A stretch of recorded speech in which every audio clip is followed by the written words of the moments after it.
কাশ্মীর কিংবা হিমাচল নয়, এখন লালমনিরহাটের মাটিতেও থোকায় থোকায় ঝুলছে লাল সবুজ আপেল।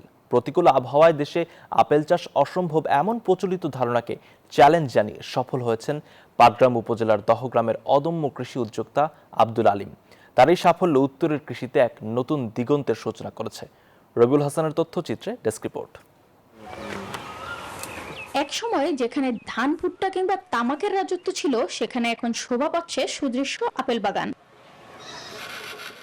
লালমনিরহাটের আব্দুল আলিম পরম মমতায় পরিচর্যা করছেন তার স্বপ্নের বাগানের। আগামীতে আপেলের মাতৃচারা দিয়ে বড় পরিসরে বাগান করার চিন্তাভাবনা রয়েছে তার।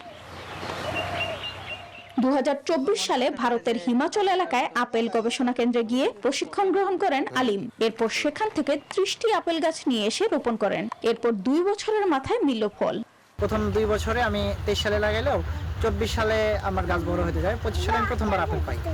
তারপরেও ভাবছিলাম যে 25 সালে একটু গবেষণা করা দরকার, এবং আমার এই পরিচর্যায় আমি 2026 সালে ব্যাপক পরিমাণে ফলন পাইলাম এবারে।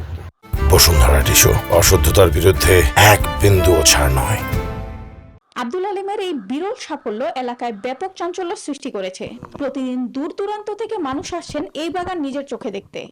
ধারণাও করছিলাম না কখনো যে বাংলাদেশে আপেল হয়। আপেল বাগানে ঢুকিয়ে দেখলাম অনেক আপেল ফলেছে, তাতে মনটা ভরে গেল। আমাদের দহগ্রামের মতো অবহেলিত জায়গায় আপেল বাগান, শুনে আমিও দেখতে পাচ্ছি।